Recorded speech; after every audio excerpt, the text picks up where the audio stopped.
এর আগের ক্লাসে আমরা ভেক্টর স্পেসের যে আইগেন ভেক্টরস করেছিলাম। আজকে সেই আইগেন ভেক্টরেরই কিছু থিওরাম পড়ব।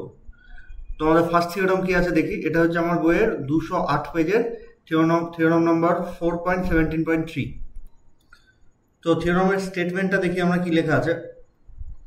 বলছে যে two eigen vectors of a square matrix a over the field F corresponding to two distinct eigenvalues of A are linearly independent। তাহলে দুটো ডিস্টিংক্ট আইগেনভ্যালু সে λ1 λ2 তাদের করসপন্ডিং দুটো eigen vectors say x1 and x2। ঠিক আছে, তাহলে দুটো distinct eigenvalue তার করসপন্ডিংয়ে আমি দুটো আইগেন ভেক্টর পেলাম। সেই আইগেন ভেক্টর দুটো বলেছে লিনিয়ারলি ইন্ডিপেন্ডেন্ট হবে। এই হচ্ছে থিওরাম। আগের একটা থিওরামে আমরা কি পড়েছিলাম যে একটা যদি আইগেন ভেক্টর থাকে তাহলে তার করসপন্ডিং একটাই আইগেন ভ্যালু থাকে। ঠিক আছে, ওটা আলাদা, এটা আলাদা। এটা কি বলেছে, দুটো আলাদা আলাদা আইগেন ভেক্টর তাহলে তার করসপন্ডিং দুটো আলাদা আলাদা আইগেন ভ্যালুও থাকবে। ঠিক আছে, তাহলে এরকম যদি হয় যে ডিস্টিংক্ট দুটো আইগেন ভ্যালু তার করসপন্ডিং দুটো আইগেন ভেক্টর, সেই দুটো আইগেন ভেক্টর হচ্ছে লিনিয়ারলি ইন্ডিপেন্ডেন্ট হবে। লিনিয়ারলি ইন্ডিপেন্ডেন্টের আমাদের ডেফিনেশন কি ওটা আমি একটুখানি বলে দিই। x1 x2 লিনিয়ারলি ইন্ডিপেন্ডেন্ট হতে গেলে c1 x1 plus c2 x2 is equals to 0 such that c1 is equals two c2 equals to 0 হতে হয়। লিনিয়ারলি ইন্ডিপেন্ডেন্ট আমরা অনেক পড়েছি এর আগে। তাহলে আমাকে এইটা ধরবো, যে দেখাতে হবে এইটা আছে, এটা হচ্ছে। ঠিক আছে, তাহলে আমরা প্রথমে প্রুফে ভাষায় লিখবো এরকম, let λ1 λ2 are two distinct eigenvalues and corresponding eigenvectors are x1 x2 respectively. আমি মুখে যেটা বললাম সেটা তোমরা লিখবে, বেশি কিছু লেখার দরকার নেই। দেন তাই যদি হয় তাহলে a x1 is equals two λ1 x1, যেহেতু x1টা λ1 এর আইগেন ভেক্টর সেই জন্য এই ইকুয়েশনকে স্যাটিসফাই করবে। অ্যান্ড সেই সঙ্গে সঙ্গে a x2 is equals two λ2 x2, এটা আমরা পাবো। আচ্ছা, এটাকে আমরা 1 নম্বর দিয়ে দিলাম। নাও c1 x1 plus c2 x2 is equals to 0। এই যে আইগেন লিনিয়ারলি ইন্ডিপেন্ডেন্ট দেখানোর জন্য এটা ধরে নেবো, দেখাবো c1 c2 0। তাহলে পরের লাইনে আমরা বোথ সাইডে a দিয়ে গুণ করে দিচ্ছি। তাহলে c1 x1 ইন্টু এটাকে লেফট হ্যান্ড সাইড থেকে গুণ করছি। হ্যাঁ, এটা মুছি, লেফট হ্যান্ড সাইড থেকে এটাকে গুণ করছি। তাহলে তাই যদি হয় তাহলে c1 তো কনস্ট্যান্ট, a দিয়ে গুণ করলে a x1 plus c2 into a x2, আর এদিকে 0 মানে এদিকে 0 হয়ে গেল। a x1 এর ভ্যালু কত, λ1 x1, এই যে আগেরটাতে পেয়েছি। তাহলে c1 λ1 x1 plus c2 λ2 x2 is equals to 0। ঠিক আছে, তাহলে এখানটা আমরা লিখবো ইউজিং 1 দিয়ে আমরা এই একটা ইকুয়েশন পেলাম, এটা সরি 2 নম্বর, আর এই আর একটা ইকুয়েশন পেলাম 3 নম্বর। ঠিক আছে, তাহলে আচ্ছা এটাকে আমি আরেকটু ভালো করে লিখি। 3 নম্বরটা λ1 ইন্টু c1 x1 লিখি, c1 x1 কে একসাথে, λ2 into c2 x2 is equals to 0, এইটাকে দিলাম আমরা 3 নম্বর। ঠিক আছে, তাহলে এবারে দেখো 2 নম্বর আর 3 নম্বর দুটো ইকুয়েশন আছে, দুটোতে আমরা c1 2 নম্বর ইকুয়েশনের দিকে তাকাও। আমরা দুটো ইকুয়েশনেরই ভেরিয়েবলটাকে c1 x1 একটা আর c2 x2 আর একটা, c1 x1 একটা আর c2 x2 হবে, সরি এটা c2 x2 লেখা হয়নি, এই জায়গাটায় x2 হবে। হ্যাঁ, তাহলে c1 x1 একটা ভেরিয়েবল, সে u, c2 x2 আরেকটা ভেরিয়েবল, তাহলে u plus v equals to 0। Similarly এখানটা কি আছে, λ1 u λ2 v। ঠিক আছে, মানে c1 x1 কে u, c2 x2 কে v যদি ধরি, তাহলে এরকম দুটো ইকুয়েশন পেলাম। আচ্ছা, তাহলে এবারে আমরা ইকুয়ালস টু 0 আছে, ঠিক আছে? তাহলে এটা হোমোজিনিয়াস ইকুয়েশন। তাহলে হোমোজিনিয়াস হোক আর না হোক, আমি যদি ক্যামাস রুলের সলভ করতে চাই তাহলে নিচে আসবে কোএফিসিয়েন্ট ডিটারমিনেন্ট। তাহলে কোএফিসিয়েন্ট ডিটারমিনেন্ট কি কি হবে? আমার তো এই দু নম্বর ইকুয়েশনের c1x1 তো ইউ হয়ে গেছে আর একটা ভি হয়ে গেছে। তাহলে প্রথম ইকুয়েশনের কোএফিসিয়েন্ট কত? 1 1। দ্বিতীয় ইকুয়েশনের এটা ইউ এটা ভি, তাহলে দ্বিতীয় ইকুয়েশনের কোএফিসিয়েন্ট কত? Lambda 1 lambda 2। তাহলে কোএফিসিয়েন্টটা আমরা পেয়ে গেলাম প্রথম ইকুয়েশনের জন্য 1 1, দ্বিতীয় ইকুয়েশনের জন্য ল্যামডা 1 ল্যামডা 2। তাহলে c1x1 ইজ ইকুয়ালস টু কি হবে? নিচে কোএফিসিয়েন্ট ডিটারমিনেন্ট মানে 1 1 ল্যামডা 1 ল্যামডা 2, আর উপরে কি হবে? আমি c1x1 বার করছি, তাহলে c1x1 এর যে কোএফিসিয়েন্ট সেই জায়গাটায় কি পুট হয়ে যাবে? ডান দিকে কনস্ট্যান্ট হিসাবে আছে দেখো 0 0, 1 নম্বরেরও 0 2 নম্বরেরও 0। তাহলে যেমন ক্যামাস রুলে আমরা করেছি, c1x1 এর ভ্যালু বার করতে গেছি, তাহলে c1x1 এর কোএফিসিয়েন্টের জায়গায় হয়ে যাবে ডান দিকে যে কনস্ট্যান্ট 0 0, আর তারপরে সেকেন্ড রোতে যা ছিল তাই, তাহলে 1 ল্যামডা 2। এটাকে যদি আমরা করি তাহলে উপরে তো হয়ে গেল 0 আর নিচে কি হয়ে যাবে? Lambda 2 minus lambda 1। যেহেতু ডিস্টিংক্ট আইগেন ভ্যালু, তাহলে lambda 1 is not equals to lambda 2, তাহলে নিচেরটা নট ইকুয়ালস টু 0। তাহলে এটা কিন্তু 0/0 ফর্ম নয়, এটা কি আছে? 0/2 বা 0/3 বা 0/-4 এরকম টাইপের। তাহলে আলটিমেটলি এর ভ্যালু 0 হবে। দিস ইমপ্লাইজ যেহেতু x1টা আইগেন ভেক্টর, তাহলে আইগেন ভেক্টর মানেই the vector should B A non zero vector. তাহলে c1x1 0, যেখানে x1 নট ইকুয়ালস টু 0, তাহলে এখান থেকে আমরা কি পাবো? c1 is equals to 0। Similarly একই রকমভাবে আমি যদি c2x2 বার করি, তাহলে সেম একই রকমভাবে হবে c2x2 ইজ ইকুয়ালস টু, নিচে তো ওই কোএফিসিয়েন্ট ডিটারমিনেন্টই হবে, কোএফিসিয়েন্ট ডিটারমিনেন্টের ভ্যালু ল্যামডা 2 মাইনাস ল্যামডা 1, সেই জন্য আমি ডিরেক্ট ওটা লিখে দিলাম। আর উপরে কত হবে? c2x2 বার করছি, তাহলে c2x2 জায়গায় ডান দিকের যে কনস্ট্যান্ট মিনস 0 0, তাহলে এখানটায় 1 ল্যামডা 1 পড়ে থাকবে।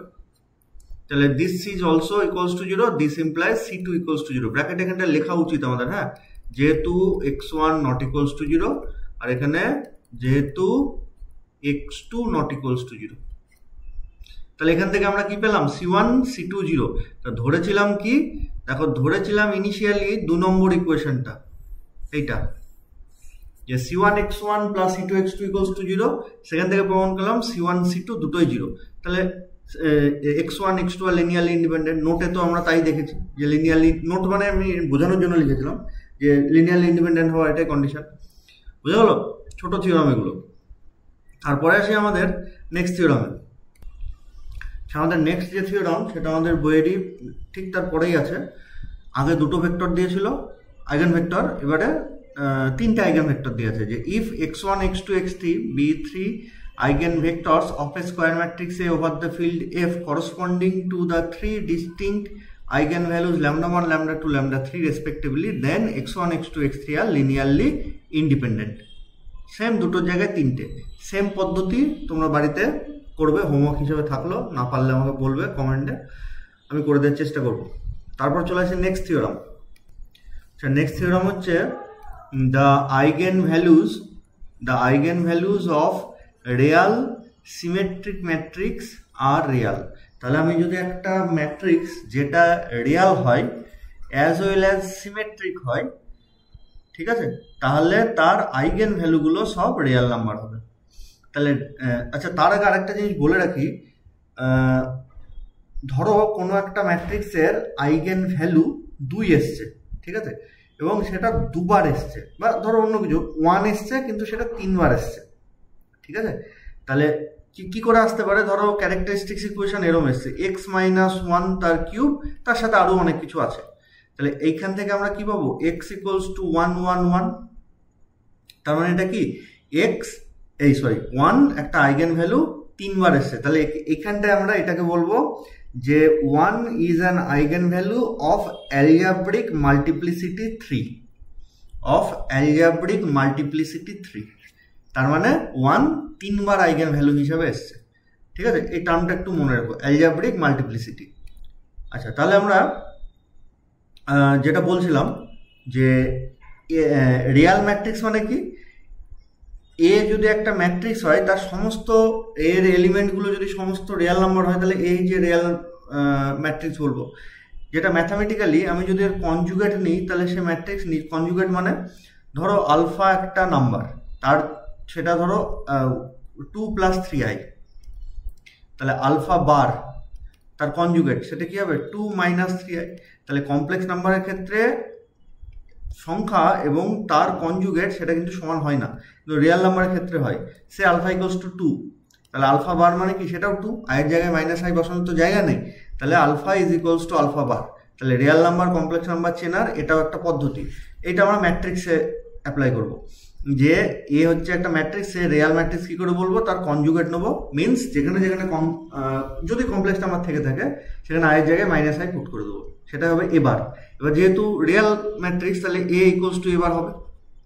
আর সিমেট্রিক ম্যাট্রিক্স, সিমেট্রিক আমরা জানি যদি a = a ট্রান্সপোজ হয়, এ আর এ ট্রান্সপোজ যদি সমান হয়, ট্রান্সপোজ মানে কি, ফার্স্ট কলমকে ফার্স্ট রো, সেকেন্ড কলমকে সেকেন্ড রো, থার্ড কলমকে থার্ড রো বানিয়ে দিলেই ট্রান্সপোজ পেয়ে যায়। তাহলে সেটা বানিয়ে দেওয়ার পরেও যদি এ এর সাথে সমান হয়, মিনস a = a ট্রান্সপোজ হয়, তাহলে সেটা সিমেট্রিক ম্যাট্রিক্স। তাহলে এই দুটো প্রপার্টি, এটা 1 নম্বর প্রপার্টি, এটা 2 নম্বর প্রপার্টি, যদি কোনো ম্যাট্রিক্সে স্যাটিসফাই করে, তাহলে তার সমস্ত আইগেন ভ্যালুগুলো রিয়েল নাম্বার হবে। দেখো, আইগেন ভ্যালু কমপ্লেক্স নাম্বার আসতে পারে। এর আগের ক্লাসে আমরা আইগেন ভ্যালু একটা i একটা -i পেয়েছিলাম, ঠিক না? কিন্তু যদি ম্যাট্রিক্সটা এই দুটো কন্ডিশন স্যাটিসফাই করে, তাহলে আমরা বলবো যে ইয়েস, এর সমস্ত আইগেন ভ্যালুই হচ্ছে রিয়েল নাম্বার। আচ্ছা, তাহলে আমাদের যদি কোনো একটা ম্যাট্রিক্স দিয়ে বললো যে verify whether all the eigenvalues of the given matrix is real or not, যে সমস্ত আইগেন ভ্যালুগুলো রিয়েল নাম্বার কি রিয়েল নাম্বার হবে না, তাহলে আমি সমস্ত আইগেন ভ্যালুগুলো বার করব, দিয়ে তারপর চেক করব যে দেখো এই মধ্যে একটাও কমপ্লেক্স নাম্বার নেই, তাহলে অল রিয়েল নাম্বারস। এটা একটা হতে পারে, কিন্তু তার থেকেও সহজ উপায় কি হবে, এই থিওরামটা অ্যাপ্লাই করা। ম্যাট্রিক্সটা দেখবো প্রত্যেকটা সংখ্যা রিয়েল নাম্বার, আর তার সেটা সিমেট্রিক হয়েছে। সিমেট্রিক মানে ফার্স্ট কলমকে ফার্স্ট রো, সেকেন্ড কলমকে সেকেন্ড রো করে দিলে যে ম্যাট্রিক্সটা পেলাম, সেটাই এ ট্রান্সপোজ। সেই এ ট্রান্সপোজের সাথে এ সমান হচ্ছে কিনা, যদি সমান হয়ে যায় তাহলে ইয়েস, অল আইগেন ভ্যালুজ আর রিয়েল। ঠিক আছে, তো এটা প্রমাণ কি করে করব? তাহলে let lambda is an eigenvalue, আমি শর্টে লিখছি, হ্যাঁ, eigenvalue of a, then আমরা কি লিখতে পারবো যে a x1 is equals to lambda x1, তাহলে x1টা হয়ে যাবে ওর আইগেন ভেক্টর। ঠিক আছে, এরপরে আমি কি করব, এই 1 নম্বর ইকুয়েশনে প্রথমে কনজুগেট নেব। কনজুগেট মানে এবার মানে টোটালটার উপরে বার নিয়ে নেব, তারপরে ট্রান্সপোজ নেব। তাহলে আমি একে একে লিখি। নাও টেকিং, আমাকে কি কি লাগবে, যে দুটো প্রপার্টি আছে, একটা হচ্ছে রিয়াল আর একটা হচ্ছে সিমেট্রিক। রিয়াল বুঝবো কি করে, A bar is equals to A, আর সিমেট্রিক মানে A is equals to A transpose. তাহলে আমাকে বারটাকেও অ্যাপ্লাই করতে হবে অ্যাজ ওয়েল অ্যাজ ট্রান্সপোজটাকেও অ্যাপ্লাই করতে হবে। সেই জন্য আমি প্রথমে বার নেবো, তারপর ট্রান্সপোজ নেবো। তাহলে now taking conjugate and then transpose on one we have, তাহলে a x1 bar transpose is equals to lambda x1 bar তার ট্রান্সপোজ। ক্লিয়ার? দিস ইমপ্লাইজ, আমি কনজুগেট মানে বারটা ডিস্ট্রিবিউট করে দিচ্ছি। তাহলে এখানটা হয়ে গেল A bar x1 bar transpose is equals to lambda bar x1 bar transpose. This implies ট্রান্সপোজটাকে সেপারেট করলে হয়ে যায় এরকম, x1 bar transpose into A bar transpose. Transpose করলে উল্টে, যেমন কনজুগেট আমি করলাম, কনজুগেট কিন্তু দুটো সেপারেট হয়ে গেল, কিন্তু ওলট পালট হলো না। ট্রান্সপোজ সেপারেট করলে ওলট পালট হয়ে যাবে। ঠিক আছে, this is equals to lambda bar into x1 বার তার ট্রান্সপোজ। দেখো ল্যামডা বারের উপরে কিন্তু আমি ট্রান্সপোজ দিইনি, ল্যামডা হচ্ছে একটা সংখ্যা, তার কনজুগেট নিলেও সেটা একটা সংখ্যা, সংখ্যার কিন্তু কোনো ট্রান্সপোজ হয় না। সংখ্যা আর সংখ্যার ট্রান্সপোজ ওরা দুজন সেম, মানে একই ভ্যালু হয়। আচ্ছা, পরের লাইনে this implies that x1 bar transpose into এবারের জায়গায় আমরা এ লিখে দিই, কারণ যেহেতু রিয়াল ম্যাট্রিক্স, তাহলে A transpose is equals to lambda bar of x1 bar transpose, ব্র্যাকেটে আমরা লিখবো যেহেতু A bar is equals to A. পরের লাইনে দিস ইমপ্লাইজ এবার মানে এবার এ লিখে দেবো, কারণ যেহেতু সিমেট্রিক ম্যাট্রিক্স, তাহলে পরের লাইনে x1 bar transpose into A সমান lambda bar into x1 bar transpose. কেন? যেহেতু A is symmetric, A is symmetric matrix. ঠিক আছে, আচ্ছা, দিয়ে বোথ সাইডে আমি x1 দিয়ে মাল্টিপ্লাই করে দেবো। তাহলে now multiplying both side by x1, তাহলে আমরা কি পাবো এখান থেকে? x1 bar transpose into A x1 is equals to lambda bar x1 bar transpose into x1। Both সাইডে x1 মাল্টিপ্লাই করে দিলে এই জিনিস আসলো। এই এ x1 এর জায়গায় আমি আবার পুট করে দেবো ল্যামডা x1, এই 1 নম্বর ইকুয়েশন থেকে। ঠিক আছে, এ x1 is equals to lambda x1 যদি পুট করে দিই, দিস ইমপ্লাইজ এখানটা বসে যাবে ল্যামডা x1। এবার ল্যামডা তো কনস্ট্যান্ট, তাহলে এই সামনে কিন্তু চলে যাবে। আচ্ছা, আমার লাস্ট কি ওয়ার্ড কি বলেছে আমার ঠিক খেয়াল নেই। হ্যাঁ, মানে আমি এটাকে পজ করে একদিন মতন পজ করে রেখে চলে গেছিলাম কোনো একটা হঠাৎ কাজে, একদিন পর আবার খুলছি। হ্যাঁ, তো লাস্ট কি ওয়ার্ড বলেছে আমার সঠিক খেয়াল নেই। তো আমার মনে হচ্ছে যেন এ x1 এই জায়গাটায় আমি ডেল্টা x1 পুট করব ফ্রম দ্য ইকুয়েশন নাম্বার 1। ঠিক আছে, তাই যদি পুট করি তাহলে এই ল্যামডা যেহেতু একটা কনস্ট্যান্ট, আর এইটা মানে বলতে চাইছি x1 বার টি, আর এই দিকের এই x1, এই দুটো হচ্ছে ম্যাট্রিক্স। তাহলে ল্যামডা যেহেতু কনস্ট্যান্ট আগে চলে আসবে, তাহলে পরের লাইনে lambda x1 bar T into x1 left hand side হয়ে গেল। সিমিলারলি রাইট হ্যান্ড সাইডে lambda bar into x1 bar T of x1, এই জিনিসটা হলো। দিয়ে এবারে আমি এখান থেকে এইটা মানে একদিকে নিয়ে এসে এই দুটোকে কমন নিয়ে নিলাম, তাহলে এটা পড়ে থাকবে কত? Lambda minus lambda bar of x1 bar T into x1 is equals to 0। এইবার দেখো x1 আইগেন ভ্যালু, তাহলে দিস ইজ নন জিরো। এটা যদি নন জিরো হয় তাহলে তার কনজুগেট x1 বার সেটাও নন জিরো, তাহলে সেটা যদি নন জিরো হয় তার ট্রান্সপোজ সেটাও নন জিরো, তাহলে এটাও নন জিরো এটাও নন জিরো, তাহলে only possibility is this is equals to 0, কারণ তারা মাল্টিপ্লাই করে 0 পেয়েছে। So this implies lambda minus lambda bar is equals to 0 means lambda is equals to lambda bar.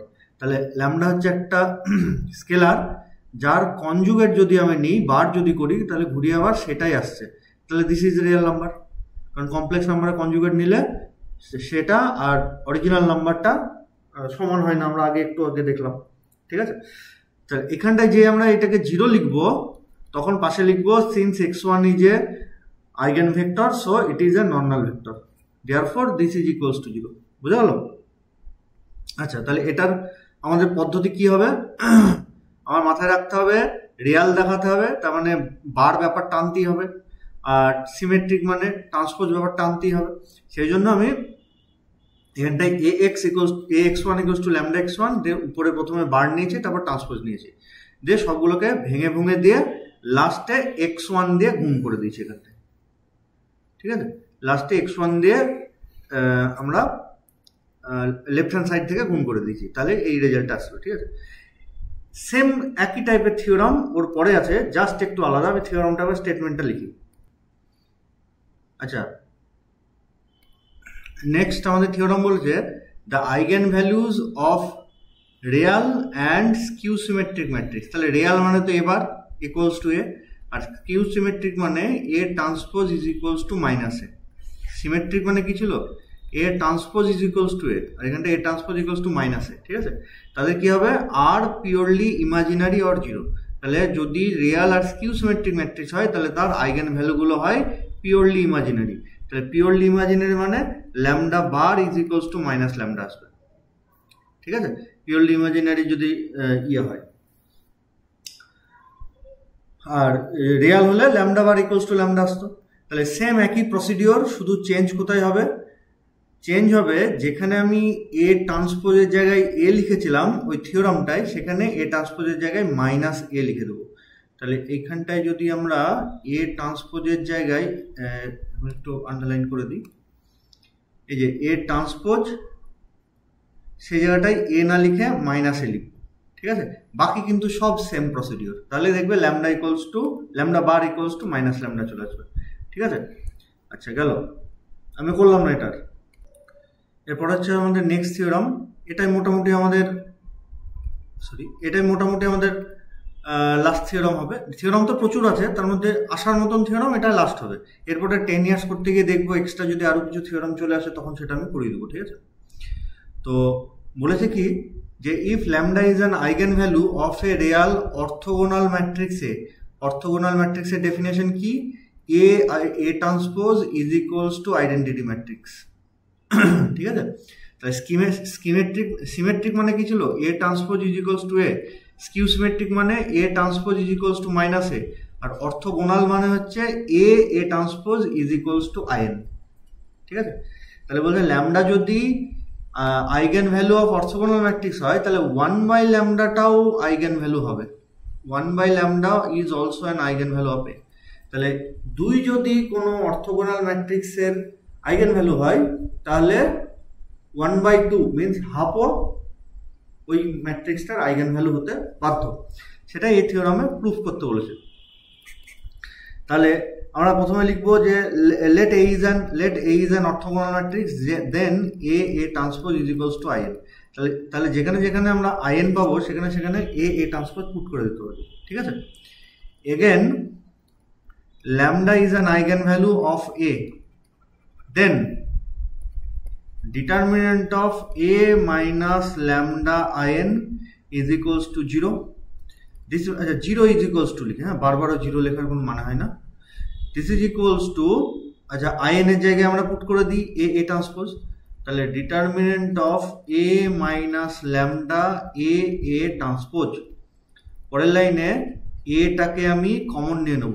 তাহলে A কমন নিয়ে নিলে এখানটায় কিছুই পড়ে থাকছে না, মানে 1 পড়ে থাকছে। তাহলে বলেছিলাম স্কেলার যদি শুধু পড়ে থাকে তাহলে সেখানটা আইডেন্টিটি ম্যাট্রিক্স আমরা IN লিখে দেবো, মাইনাস ল্যামডা A ট্রান্সপোজ। পরের লাইনে এইটা আর এই দুটোকে আলাদা করে দিলাম। তাহলে সেখানে পড়ে থাকবে যে determinant of A into determinant of IN minus lambda A transpose, ঠিক আছে। আচ্ছা তারপরের লাইনে যেহেতু অর্থোগোনাল ম্যাট্রিক্স তাহলে তার det value not equals to 0 হয়, ঠিক আছে। তাহলে পরের লাইনে এইটার গুণফল 0, তার মধ্যে এইটা নট ইকুয়ালস টু 0, তাহলে this should be equals to 0। তাহলে পরের লাইনে determinant of IN minus lambda AT is equals to 0। কেন? যেহেতু A is orthogonal, so determinant of A is not equals to 0। আচ্ছা দিস ইমপ্লাইজ, এবার এখান থেকে আমি ল্যামডাটাও কমন নিয়ে নিই। তাহলে ল্যামডাটা যদি শুধু ল্যামডা নয় মাইনাস ল্যামডাটা কমন নিয়ে নিই, তাহলেই এখান থেকে যদি আমি মাইনাস ল্যামডা বা ল্যামডা কমন নিই তাহলেই তো এখানটায় 1 by ল্যামডা আসবে। আমার তো 1 by ল্যামডা লাগবে। তাহলে আমি মাইনাস ল্যামডাটা কমন নিয়ে নিলাম। ডিটারমিনেন্ট অফ তাহলে পড়ে থাকবে কি A transpose minus 1 by lambda IN is equals to 0। এবার যেহেতু ল্যামডাটা কনস্ট্যান্ট তাহলে টু দি পাওয়ার n হিসাবে আসবে, মানে মাইনাস ল্যামডা এই জায়গাটায়, বুঝতে পারছো, এখানটা আসবে minus lambda to the power n, যেহেতু n ক্রস n ম্যাট্রিক্স। আগেরটাও দেখো আমি A কে বার করেছিলাম, কোন জায়গাটা আমি একটু কালার দিয়ে দেখাচ্ছি। এই যে এইখানটায় ডিটারমিনেন্ট অফ A আর এখানটায় এই এটাকে বার করেছিলাম, তো এই এটাকে, তাহলে এখানটায় তো কই det A to the power n হলো না, তোমাদের মনে হতে পারে। তা এটা তো আর কনস্ট্যান্ট স্কেলার নয় যে det A to the power n আসবে, ল্যামডাটা স্কেলার, তাই minus lambda to the power n এখানটা বাইরে আসছে, ঠিক আছে। This implies this implies minus lambda to the power n into পরেরটাই দেখো ডিটারমিনেন্ট অফ কোন জিনিসটা পড়ে আছে, এই জিনিসটা পড়ে আছে, এটা সবুজ রং দাগ দিলাম। তাহলে এটা দেখো a মাইনাস 1/λ in তার হোল ট্রান্সপোজ লেখা যাবে। কি করে লেখা যাবে এটাকে?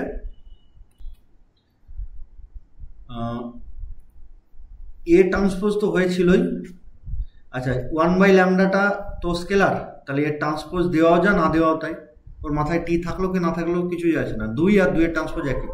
আর তার সাথে গুণ আছে আইডেন্টিটি ম্যাট্রিক্সের ট্রান্সপোজ আইডেন্টিটি ম্যাট্রিক্সই আছে। তাহলে আমি টোটালটার উপরে ট্রান্সপোজ দিই, আমি যদি ভেঙেও দিই তাহলে কি আসবে? A transpose minus 1/λ to the power transpose into in transpose. তাহলে 1/λ টু দি পাওয়ার ট্রান্সপোজ মানে 1/λই হলো, স্কেলারের ট্রান্সপোজ সে নিজেই, আর আইনেরও ট্রান্সপোজ আইন।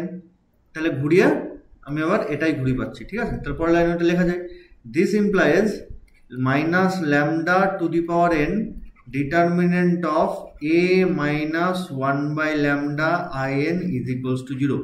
ট্রান্সপোজটা উঠে যাবে কেন?